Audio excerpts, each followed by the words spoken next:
Hello. This lecture is going to cover the principles of design, and it corresponds with Chapter 6 of Understanding Art, the 11th edition. The learning objectives for this lecture include being able to explain how design principles culminate in composition, describe artistic methods for highlighting unity, variety, and disunity, identify tools for creating emphasis and focal points, distinguish forms of balance and symmetry, define and describe types of rhythm, explain the difference between scale and proportion, and outline classical principles of proportion, including the ancient Greek canon of proportions, the golden mean, the golden rectangle, and the root 5 rectangle. So let's start with composition. That might be a word that you have heard before, possibly in association maybe with a work of music. But in visual art, composition or design is the process of organizing visual elements to affect a desired aesthetic in a work of art. So we've talked about the elements of art before. Those are the tools used to make all art. The principles of design are how the tools are used. The elements of art and principles of design work hand in hand toward the goal of a unified whole that communicates the artist's intent. And being able to recognize the principles of design in an artwork is helpful in figuring out how it is pleasing in formal ways, essentially, why it looks good. These are the guiding principles that artists use when they are deciding where to put things visually so that it looks good. So the 7 principles of design that we're going to cover today are unity, variety, emphasis and focal point, balance, rhythm, scale, and proportion. So I would recommend that you are taking notes on the 7 of those and making sure that you are able to define them. And then at the end of this lecture, I'll go through a work of art and show you how to identify them so you start getting some practice to do it on your own. Unity is oneness or wholeness. And unity in visual arts is the sense that all of the parts of the artwork are working together. And artists achieve unity through a number of methods, including repetition of similar elements, for example, a grid, strategic placement of figures, shapes, and colors in proximity to one another, or drawing a line, using line to draw connections among disparate components. So I'm going to show you some examples of those. So here's unity with repetition, and in this case, it's actually done in a grid format. So this photograph, the artist took smaller close-up sections, and that's what forms the grid. And so it is literally using itself repeated over top of the other photograph, but it is all tied together with repeated values in repetition in a grid format. Another way to achieve unity is with proximity, so things being close together. When proximity is reinforced with repetitive elements such as lines or shapes, values, or color, the individual components may appear inseparable, and the effect of the wholeness or the oneness is achieved. In this photograph, the repetition is human beings, and they are physically close to each other. So they are pretty close together. The proximity is close. So they repeat, and the fact that they're wearing maybe similar, this is all done in, a similar kind of sepia tone. So the values are somewhat similar. And so that helps to kind of unify the composition as well. You can also achieve unity with repetition of shapes or lines. So in this non-objective painting, we see similar shapes throughout. So the white colored circle shapes, you can probably identify just some really thin little lines from the paint. And so if you look around the composition, just the repeated shapes that we see, the repeated lines, maybe not always the same length or the same size of circles, but we see repetition of those similar shapes and lines, and that helps it to unify. You can also get unity with a repetition of color or value.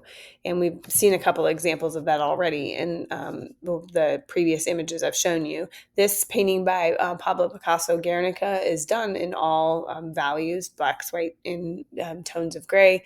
And so that helps to unify the composition by the fact that it's a set of values repeated over and over again.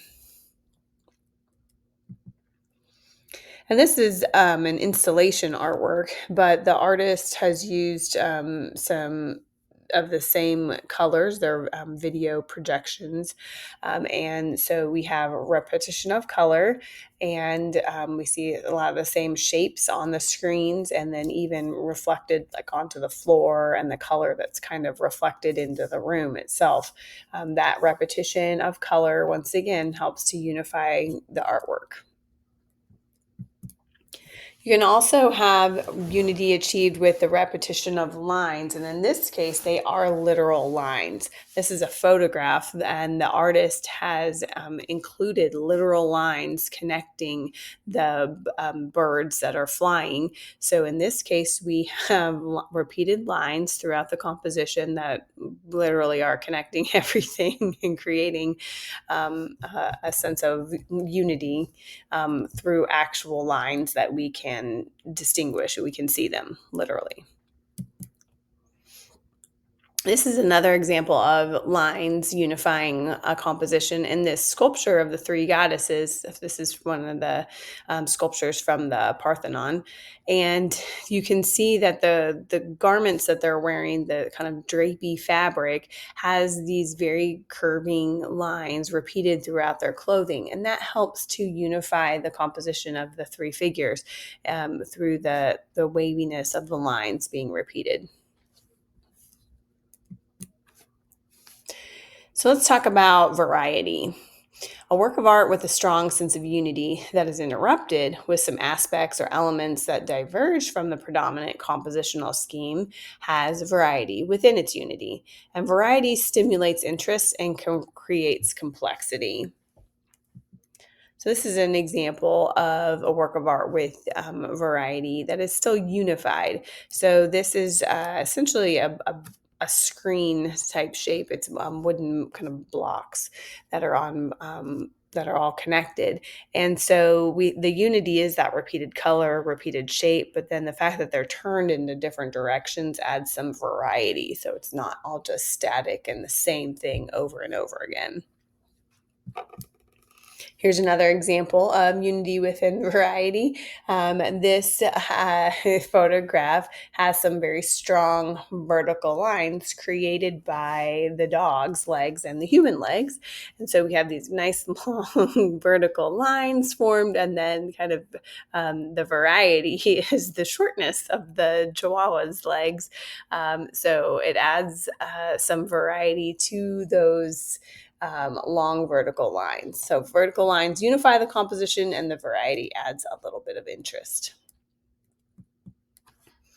And here's another good example of some variety within unity. This work by Andy Warhol. We have repeated images of Ethel's skull. And so we have variety in the colors. We have some variety in with her just position that she was photographed in. You will see some repetition of the same photograph a few times, but we have this grid format, which we know can help unify something. And so we have some variety within unity. And overall unity abides within this 9x4 grid and the repetitive shape and color scheme. But the wide variety of expression creates a multidimensional view of Skull's appearance and personality. I always teach that unity and variety are kind of like the sides of a balance or scale, and that it's important to have things be unified, but also balance it out with some variety so it doesn't become overly boring. Some works focus heavily on unity, and works of art that tend towards unity often emphasize order and harmony. So here is an oil pastel drawing that emphasizes unity, and unity within our unity in a work of art then can serve different, although complementary purposes. And this drawing, the emphasis on unity creates a certain visual effect, but it also is somewhat symbolic. So this might be a conscious choice by the artist to, in terms of the content of their work, what they're trying to convey by repeating something over and over again without a lot of variety. So in this drawing, the repeated houses, or as they're titled, the four shacks, they are repeated very similarly, not a lot of variety in there. And it's done kind of with her intent to create a sense of community, a sense of similarity to where she grew up, through these the drawings being exactly the same or very close to the same. And then you can also have an emphasis on variety and diverge a little bit more from a sense of unity. When artists highlight variety, they exaggerate differences rather than similarities. And variety can result in an emphasis on individuality and diversity. So in this oil painting of people on a subway, they're all unified by the fact that they're all on a subway, but each individual figure is unique. And so it adds a lot of variety. Sometimes artists will embrace disunity. When variety overrides any hope of unity, the result is an emphasis on disunity. And disunity creates compositional chaos through clashing visual elements. So, this is a crazy quilt that focuses on using patterns that are very different from each other, not a lot of repeated colors throughout the composition. We do see some maybe similar shapes of the way that the fabric has been cut, but the idea is sometimes to embrace a little bit of compositional chaos without trying to have it be completely unified.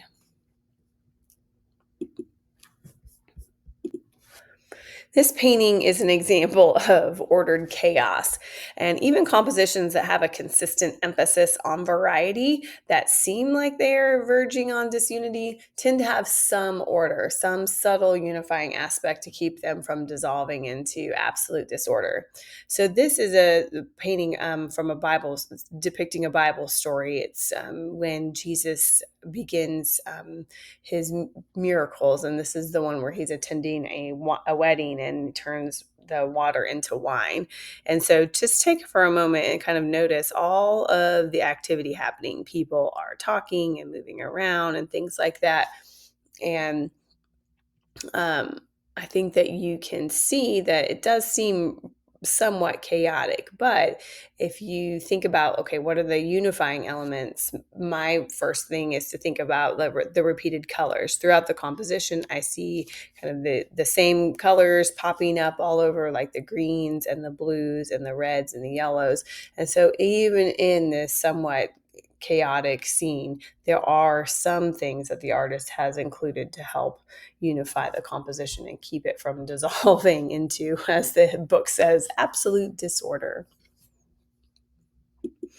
Okay, let's move on and talk about emphasis and focal point.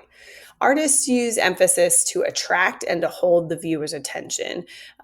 Emphasis is an area that the eye is drawn to. So the primary point of visual interest in a work of art is its focal point. So that's the main primary point of visual interest. What's the thing that is attracting your eye the most?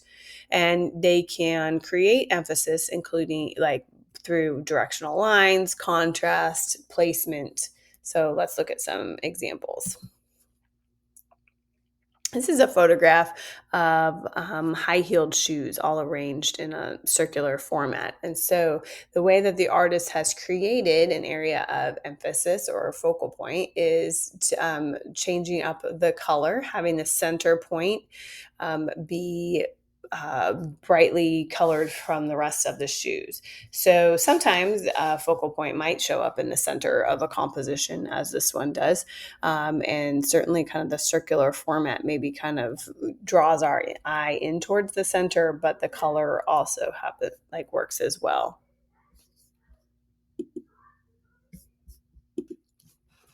This painting is a good example of the directional lines that can be used to create an area of emphasis or a focal point. So in this composition, this there's a whole big story that goes with this painting, which we'll learn about later in the semester. But you can see the way that people's arms are pointed in these directional lines. There's a lot of diagonals happening in this composition, and if you follow the people that are reaching up, their arms are kind of pointing to the person who's kind of at the pinnacle of this raft, holding the little flag. And so that becomes kind of where our eye is continuously drawn to that focal point. So that's an example of how lines can direct our eyes to a focal point. Can also get emphasis and a focal point with color and value contrast. This is a great example. This painting that is divided seemingly kind of into warm colors and cool colors.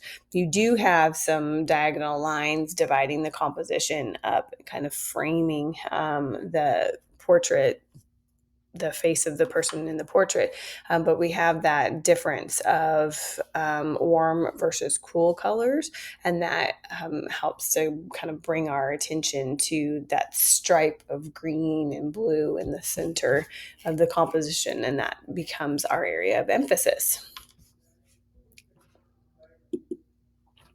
And this is a good example of just a non-objective composition and creating an area of emphasis with size contrast. Also color, but we have some just black geometric shapes, and they're all somewhat larger than the small red rectangular shapes. So just by some size contrast, having some smaller pieces, and also the color contrast helps to create that focal point of those red squares and rectangles. And placement.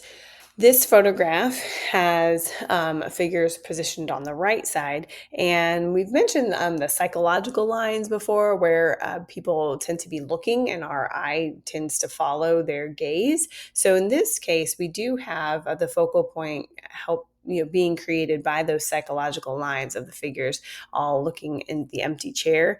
The color of the empty chair certainly kind of makes it pop with that red, but also the placement, right? The fact that the four humans, the four figures are on the right side of the composition, and the fact that they've been placed together away from that empty chair helps the empty chair to be what we kind of keep returning to.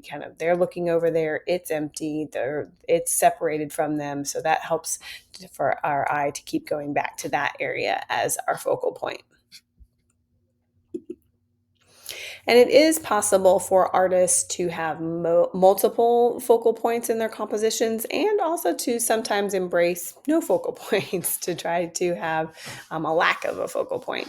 This painting has several focal points in it. So we have the bowl with the fish in it that is kind of closest to us as the viewer. So it tends to be something that we look at, and then we see behind that the figure who's doing some like fire breathing, and then the man over on the left barbecuing. This painting has some content to it that has to do a little bit with maybe the myth of perfect suburban life, but the idea of having a few different things going on so our eye kind of keeps moving around the composition. Sometimes artists will have multiple focal points in order to get us to keep going around the composition. Moving on to balance. In art, balance refers to the distribution of weight, actual or visual. And it's important for artworks like sculptures to be physically balanced, but we're going to be looking at some examples to a visual balance. And artists use balance and its opposite, imbalance, to control the distribution of elements such as line, shape, or color in a composition. So this is a good example of a sculpture that needs to be physically balanced. So this is Augustus of Prima Porta. And the way that this was made, the artist had to make sure it was physically balanced. So if you look at the base on his standing leg that is more active, there's a piece of the marble like attached.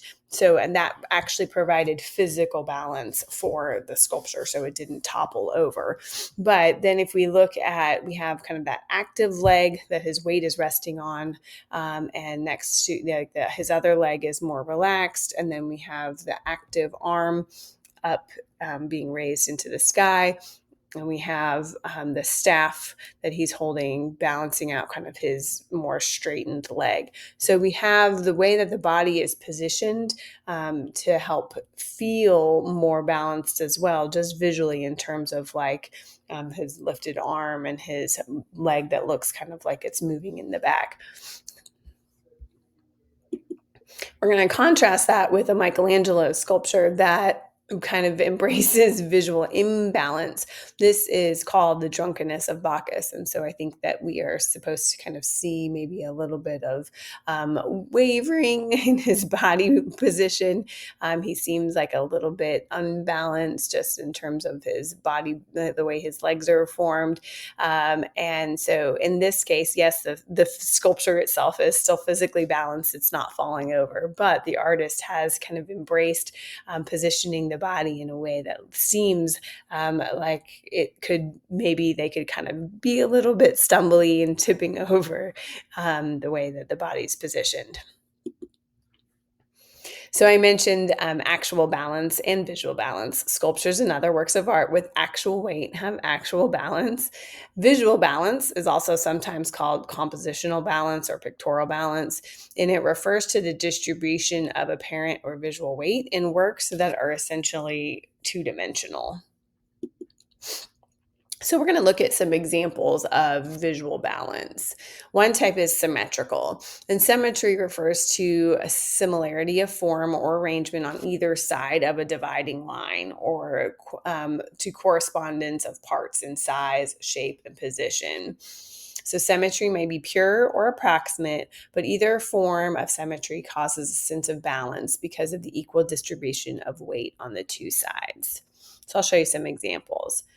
Symmetrical balance, you divide it down the center with an imaginary line, right? A vertical line down the center of that composition. It's the same on both sides, essentially. And so much like if you look in the mirror, divide your face down with, like a center line with an imaginary line, it's essentially symmetrical. It's the same on both sides. This is an example of pure or formal symmetry, where it is exact. If we divide this down the center with an imaginary line, it's exactly the same on either side. The previous example was not exactly symmetrical. It wouldn't be what we would call pure or formal symmetry, but it's still symmetrical. We can also have approximate symmetry. This is where when it's divided down the center, it's pretty close, just not exactly. This is a really good example, this photograph. It is divided already for us with the color changes. So we do have a little bit of difference with the color change, but also the left side, it's not exactly a pure, exact symmetrical balance, but it's close enough. And that's why it's approximate symmetry. Asymmetrical balance is when the forms on two sides of the composition are different, but there remains an overall sense of balance. It still feels equally weighted. And balance results, in this case, from equal distribution of visual weight, even if it's not symmetrical. So this photograph, if you divide it down the center with that imaginary line, it's not symmetrical in any way, shape, or form, but it still feels equally balanced because we have the blurred out kind of shape over on the right balanced out by the large other one on the other side.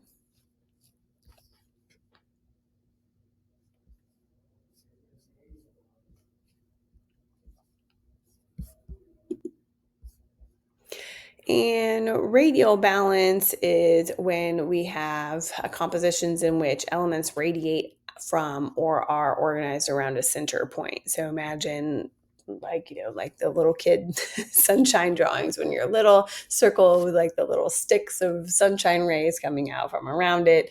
That image that I showed you earlier of the high heels all arranged in a circular way, that's radial balance. It has some kind of center point with things radiating out around it in a circular format. You can also have horizontal balance where the elements on the left and the right sides are about equal. So this is photograph on either side, the right and the left side, you have these two darker values. And they kind of balance each other out, even though it's not symmetrical. They're different kind of forms, but they balance each other out on either side.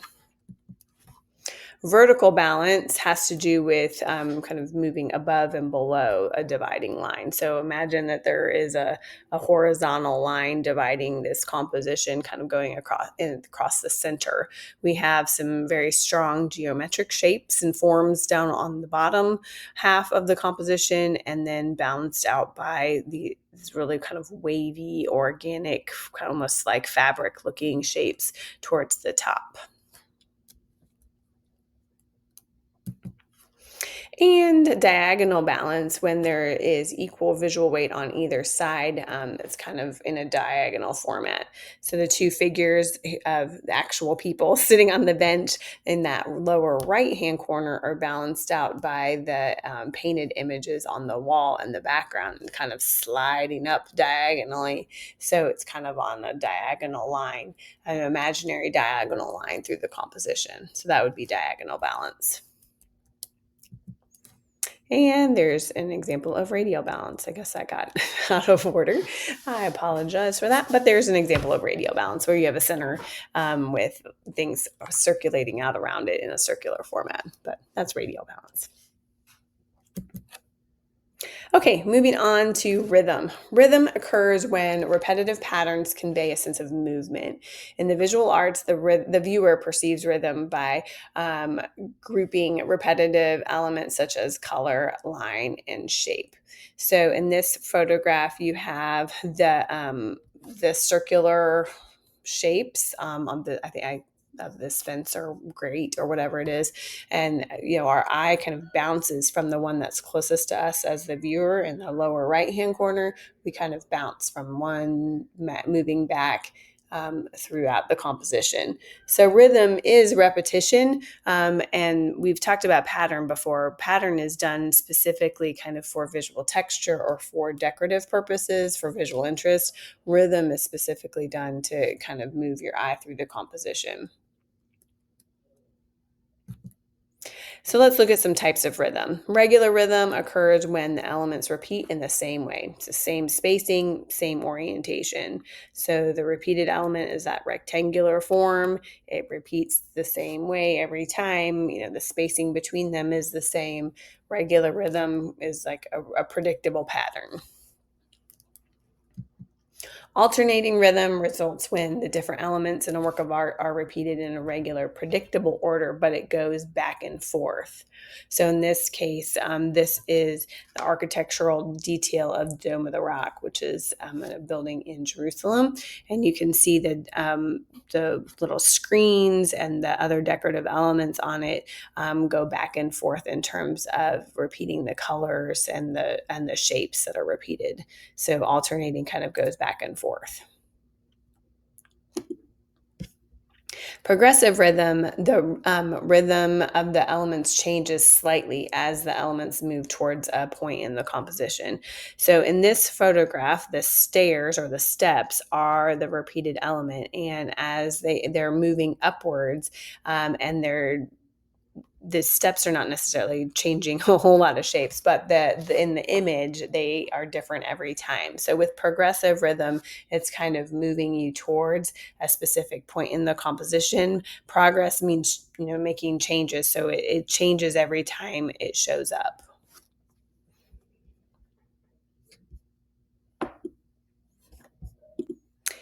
And the last couple of principles of design we're going to talk about are scale and proportion. Scale refers to the size of objects in relation to others like them or to things around them. And you've maybe heard that before when someone's maybe been doing a drawing and they say, like, oh, this isn't to scale, meaning this is not the right size as it is in real life or whatever.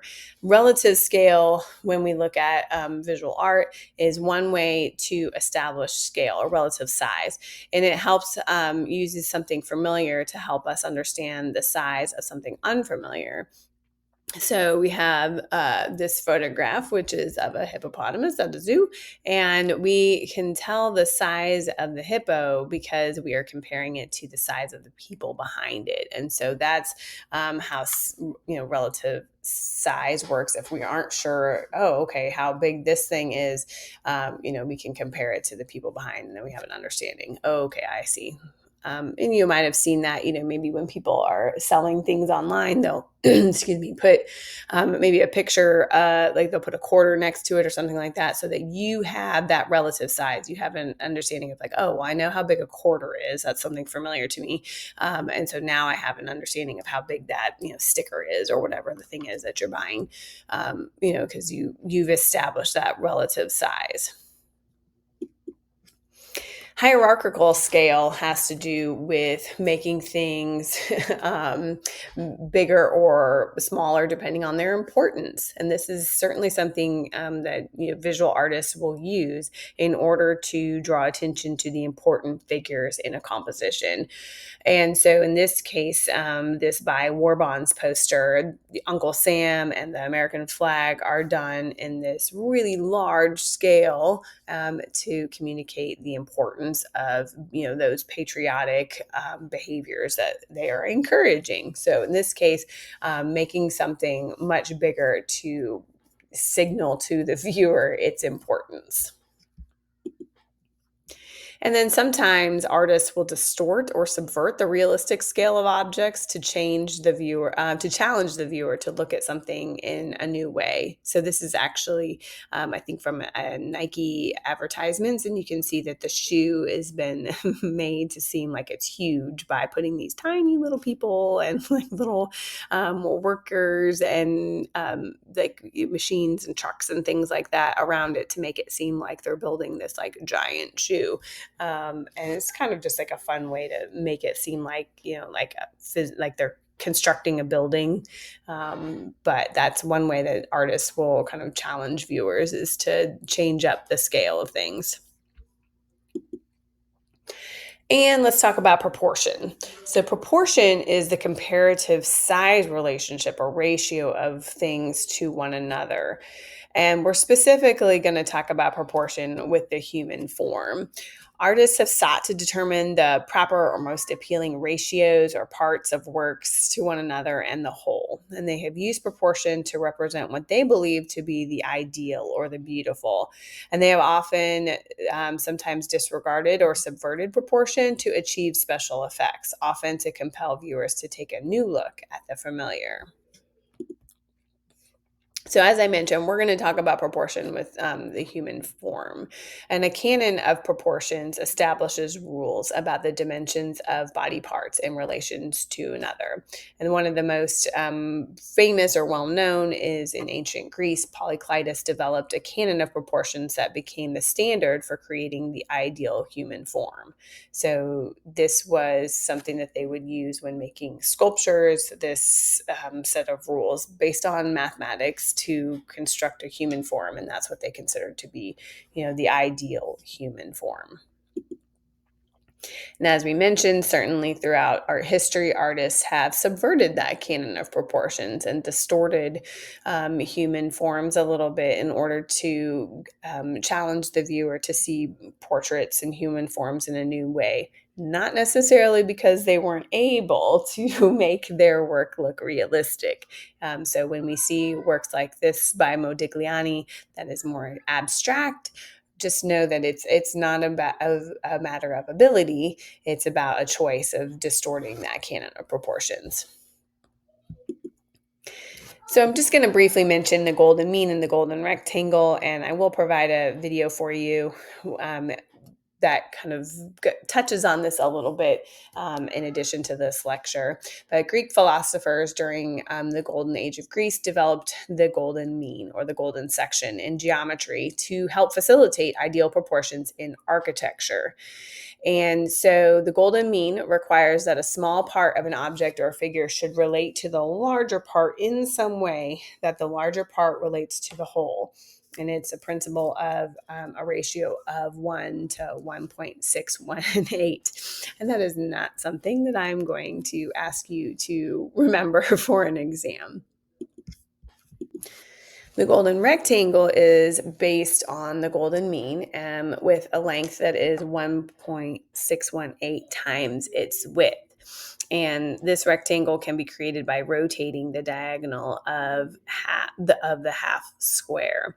And so these are all ratios that helped people make decisions about how to build architecture.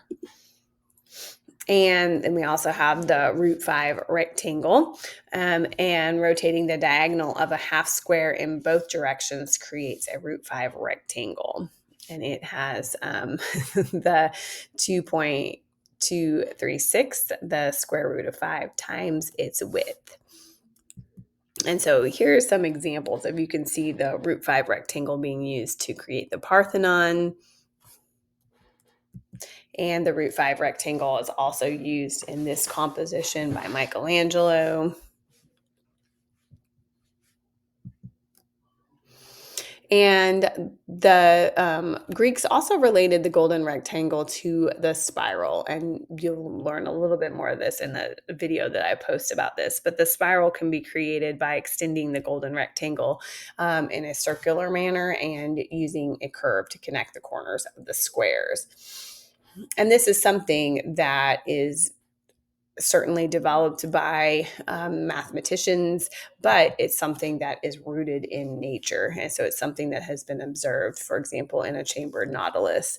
And the textbook makes reference to this idea of a spiral not only being observed in nature, but it's something that even going back to prehistoric times, it's a design that people have been using for a variety of reasons. We're not totally sure what all of these might have been used for in terms of its importance, but that idea of the spiral is something that has been an important linear design for a long time.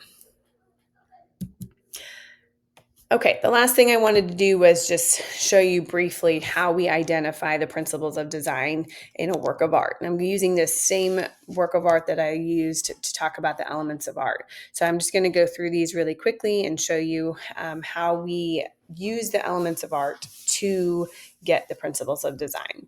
So for this painting on Christina's World, I'm first going to talk about balance, and we can think about the idea of vertical balance in this painting. So if I divide the composition with an imaginary line horizontally, it's balanced by this large figure on the bottom. And we talked about that she is an organic shape. So it's balanced out by this large organic shape, kind of pink color on the bottom half of the composition, with the buildings on the top half of the composition.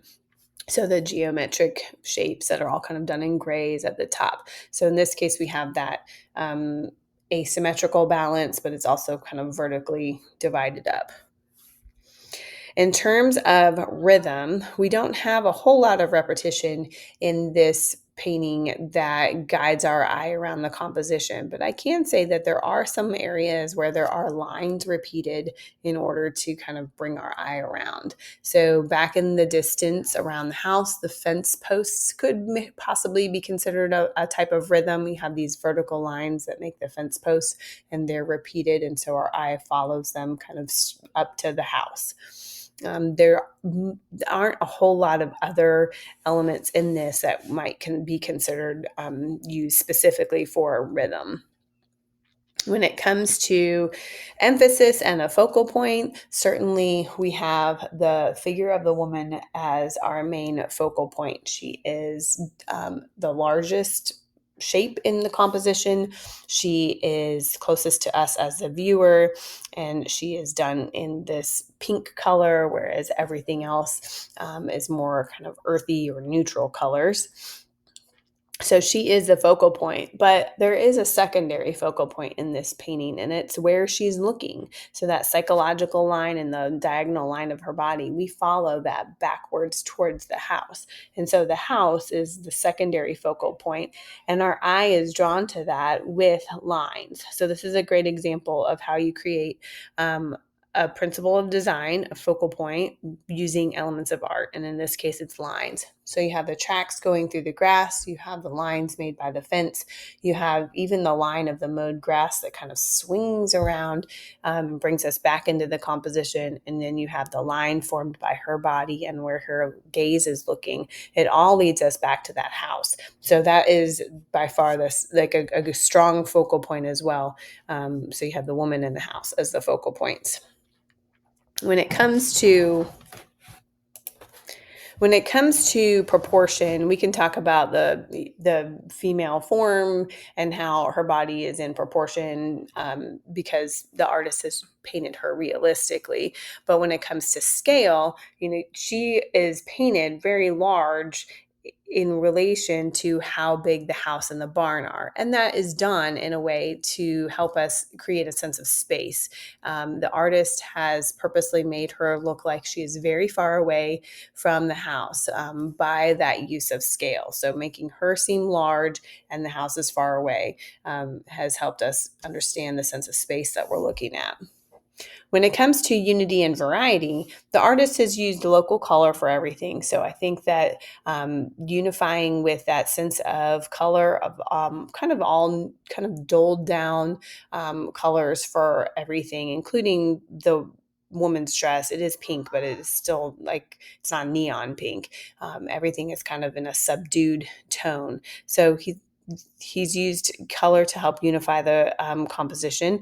We do have some variety within how he has done the grass. He's painted it with some different colors just to change it up.